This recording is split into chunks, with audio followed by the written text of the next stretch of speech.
EVO.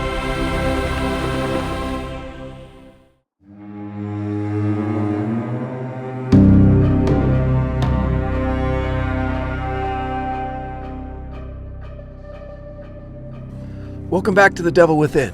We are up to episode 6, part 2 of The Road Not Taken, in our continuing re-release of season 1 in support of the MGM Plus docuseries Let the Devil In, which is based on this season. The show is still doing really well. We're still in the top 5 of their documentaries. We were number 1 on their whole platform for a couple weeks. So again, thank you so much for all of your support in getting a subscription to MGM Plus, for watching the show, for all the comments, all the emails that I've been getting. It's really humbling, and I can't thank you enough. So, on with the show. So last time we talked about the poem, The Road Not Taken, and how it's one of my favorites. But I say that about most Robert Frost poems. And then about how North Jersey is this mob kind of graveyard, and that hit kind of close to home a few times. And then we ended with a little bit of a promise about figuring out how Tommy ever heard such a thing as Satanism. And if you watch the documentary, you saw His Honor Mayor Eric Will Susan gave a great interview. He was also interviewed for the podcast. He talked about these town hall meetings that were scheduled in Jefferson Township. Actually, there was only supposed to be one, but then so many people showed up, they couldn't even handle the overflow crowd, so they had to schedule a second meeting because everybody was freaking out, and rightfully so. It was the worst thing to happen in town ever, before or since. And so one of the main questions, and I go over this in the podcast, was how did Tommy ever even hear about Satanism? And the response from everybody there, everyone up on the dais, everyone up on stage, they all kind of looked to, the priest that was showing up from Newark, from the Archdiocese, and he was like, well, he heard it from us. According to Detective Hart, teenage murderers who kill in the name of Satan are, by and large, the product of Christian families. Their introduction to the Antichrist comes early in life, at church. And that religious iconography and terrible weight of the threats to the immortal soul slowly become an obsession, until, for the truly obsessed and deranged, they change sides and identify with the fallen angel. So it would be with Tommy Sullivan, but with one added wrinkle: the late European paganist named Richard Cross. Oh man, it's like that commercial from the 80s. All of my Gen Xers will get it, when the dad finds the son's stash of weed and he's like, who's taught you how to do it? Where did you learn how to do this? And the kid goes, you, all right? I learned it by watching you. It was great. I don't know what that was supposed to... Obviously, it was a commercial for the parents. Like, hey, be smarter about hiding the shit that you do from your kids, which is a weird kind of message, but effective, I guess. We all remember that commercial. So it felt a little bit like that, but using that 80s commercial analogy, the father in this story is the father, and we are all the kid. You, God, I learned it from your teachings. I learned it from the Bible, where it's very explicit in Old and New Testament about the power of the devil. And I guess what was missed was how attractive that could look to a kid like Tommy, who was looking for some release valve, who was looking for some really powerful type of rebellion, and maybe didn't even know it. Maybe he was under so much pressure from all different sides that when this opportunity presented itself, it was just suddenly like, whoa, yes, this is what's been missing. This is what I need. This is what feels good. This is what gives me a little agency over my own life. And then obviously it got tragically out of hand for him. So it must have been very disorienting for the parents to hear from church officials that the thing that was scaring them the most at the moment was a byproduct of what was supposed to make them feel the safest. Their church, that community, their faith in an all-loving, all-powerful deity that cared about them and intervened in their lives if you prayed enough, or if you prayed correctly, or if you if your faith was strong enough, and if you're a good person, and if you go to church, and if you tithe, and if you do everything right, like the Sullivans did, ostensibly, for this to happen anyway, because that's how powerful the lure of Satan is. That was something that freaked out a lot of people, and it made things in town kind of dicey for a while. And I don't know if it made people question their faith. I don't know if it made people question the administration of Catholicism by St. Thomas's, because everyone was looking to blame somebody, everyone other than themselves for missing something that probably should have been obvious if we could go back to Thanksgiving of '87, and really put Tommy under a microscope and keep your eye on him and dissect everything he was doing and go through his notebooks and see his writings and see the music he was listening to and the kids he was spending time with and the books he was reading. All it would have taken was one person to just grab him and say, hey, what's going on? Talk to me.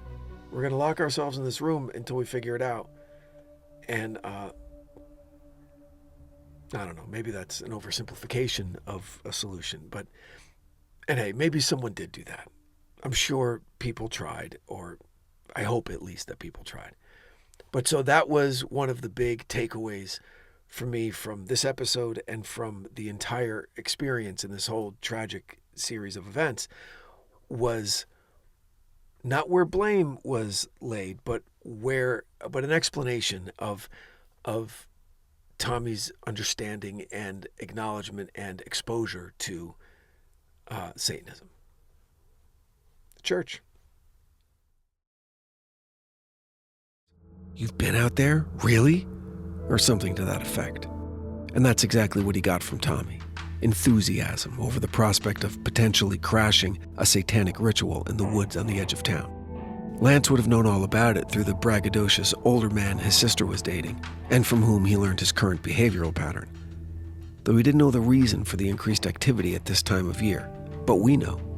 The solstice was approaching, one of the 4 most sacred dates on the pagan calendar. And once again, to be fair, Satanism and paganism are very different. They are different in classification, as well as being worlds apart in practice and intent with regard to worship. However, they do trespass upon each other's territory when spoken under the general classification of the occult. That being said, with Lance's advanced knowledge, if not an actual invitation, of activities at Clinton Road, and Tommy's apparent willingness to investigate such activities, it seems that the boys decided to make a late-night, secret reconnaissance mission to the woods surrounding Cross Castle and see what they could see. It was agreed that Lance would stay over Tommy's house on Saturday night, and once everyone was asleep, they would quietly leave the house and ride their bikes the 6 miles through the late autumn cold and hide out in the forest to try and catch a glimpse of some actual Satanists. Okay, so assuming that Tommy made these sojourns to Clinton Road, again, concrete proof doesn't exist. What does exist are writings and are reports from eyewitnesses and shit that he told his friends. And the other kind of circumstantial evidence was that's kind of what we did back then. That's where you went. Clinton Road checked a lot of the boxes, okay? It was Lover's Lane. It was where you went to drink beer. It was where you went to after a party. It was when you had nothing else to do. It was kind of where you went. So it's not out of the realm of possibility that Tommy was there, and it's actually, in my opinion, more likely that he was than he wasn't. And so if we assume that he did make these trips, and also we make the assumption that there was a satanic cult that would have rituals out there near the ruins of Cross Castle, which there was police evidence that supported that in the form of candles and animal carcasses and crucifixes and other items that were in an area with a stone altar and all that. So you could connect the dots. Okay, there were like weekend warrior, Satanist type people that were out in the woods doing some ritualistic kind of stuff. And when I was researching the types of rituals that these groups of people would be doing, one of them was the Black Mass. Now, I hadn't heard of it before. I'd seen the Johnny Depp movie, but I didn't know that it was an actual thing. As the two boys made their way quietly through the woods, they realized that they were following the flickering light of candles and the hushed whispers of what must have been a fairly large group of people. As they drew nearer, they could begin to make out the dark silhouette of the ruins of Cross Castle, and they could see the shadows moving in the candlelight. As their eyes adjusted to the new light source, they realized that one whole wall of the castle had crumbled, and as a result, they were permitted to see into the once great mansion and witness what it had become. The floorboards of the ground level had been removed, presumably salvaged years prior for the quality of the chestnut that they had been constructed from. And their removal revealed a vast subterranean suite of rooms that covered fully half the footprint of the manor. It was in the center of this enormous basement that Tommy and Lance cast their gaze upon at least 25 strangely dressed adults who seemed to be preparing to partake in something completely foreign. That is, until the ceremony began and Tommy was somehow intimately familiar with what he saw.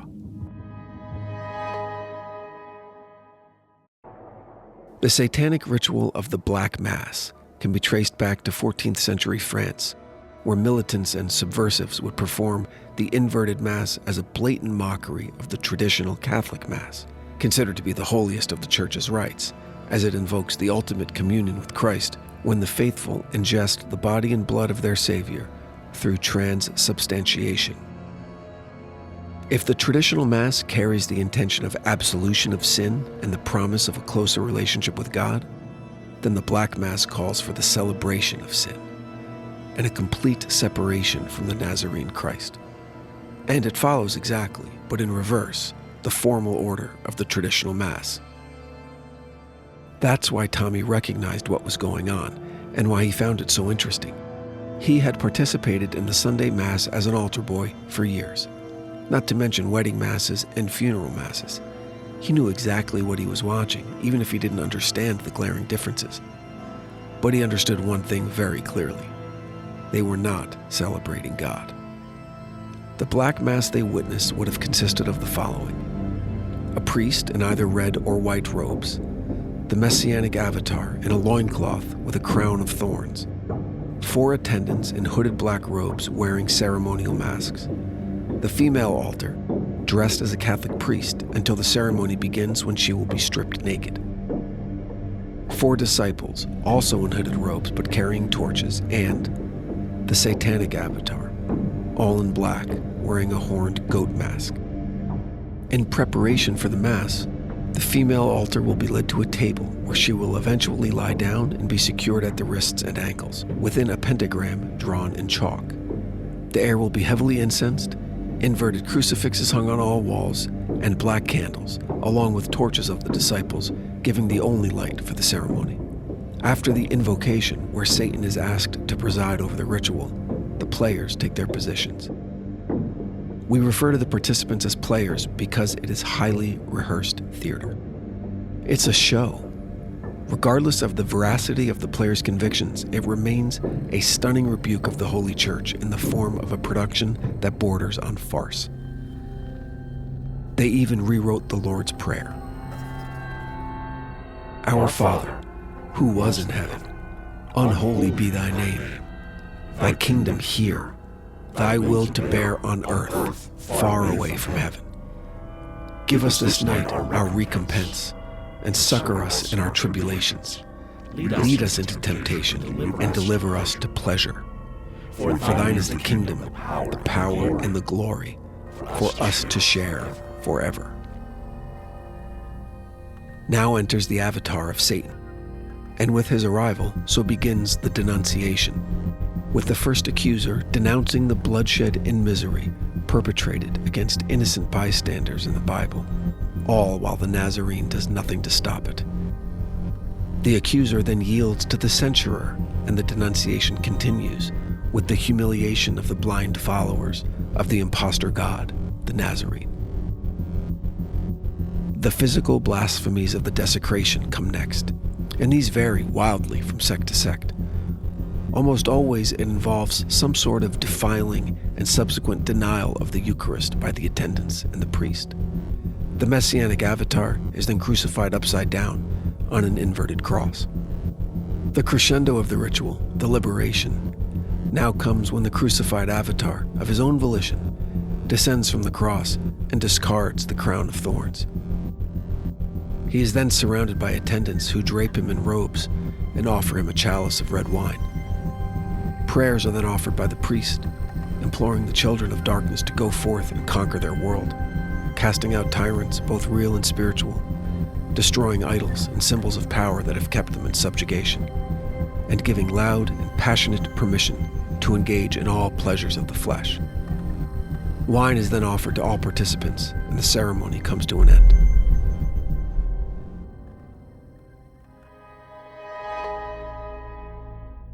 And I just found it really interesting for a Catholic school kid like Tommy to be out there not knowing what he's going to find. And he stumbles upon, like, everything that he had heard about happened was true, goes out to Clinton Road. I heard there's Satanists out there, and he's this new convert, and he rolls up, and holy shit, there they are. What are they doing? You know, and putting myself in his position and trying to understand the lens through which he was understanding it. And the most accessible way to do that was for him, for me as a storyteller, was for him to witness something oddly familiar but completely opposite of what he's used to. And that's the Black Mass. And what that would allow a kid like Tommy in that situation was to not instantly feel separated from what he was seeing, but the opposite, actually, to have some strange connection to what was going on, an understanding of what was going on. And it would be a little bit more his own now, you know? It's not something that was being forced on him every Sunday as an altar boy for his whole life. It was something different. It was something that was rebellious, but he understood it and he knew how to do it. And he's like, oh, and then this is going to happen and this is going to happen. And whoa, that's got to be so disrespectful to what's going on. And it was joyously disrespectful and purposely disrespectful. And I mean, they rewrite the Lord's Prayer. And so for a 14-year-old kid who had just been marinating in the Catholicism his whole life, to witness a ritual like that must have been so strangely empowering and disorienting and intoxicating to a certain degree. And so that's where we're left in episode 6, The Road Not Taken. He took the road. The metaphor, not very subtle, I get it, but he could have taken a different path, and he took this one. And this, in terms of Jefferson Township and Tommy Sullivan specifically, the road of Satanism was 100% the road not taken by probably anybody else in town but this kid. And so that's why I chose the poem. That's where it aligns in the story with him going out to Clinton Road and witnessing what he witnessed. Was it a Black Mass? I don't know, probably not. Was it some kind of ritual that he understood? Probably, because a lot of the satanic rituals are usually taken liberally from existing religious rituals that Tommy would be intimately familiar with. And so whatever that experience was, in my estimation, would have cemented a connection between Tommy and this new discovery that empowered him and that interested him and that excited him. So that's where we are. The road not taken. So thanks for listening, and don't forget, all episodes of Let the Devil In are available to binge on MGM Plus, and only on MGM Plus. Thanks for listening to The Devil Within.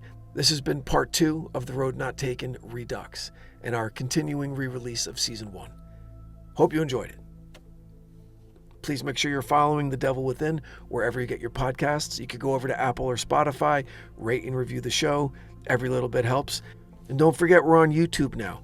All of these episodes, if you're listening, you can head over to YouTube and you could watch it. There aren't a lot of enhancements, but there are a couple of visual aids that help the story out a little bit. So if you're a YouTube person, we've got you covered. Please consider patronizing our sponsors, Quince and Mood and Mint Mobile, ExpressVPN. They're great companies, and their support allows me to continue to make the show.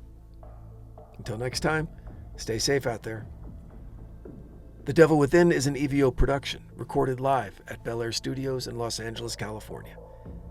For The Devil Within, I'm your writer and host, Branden Morgan.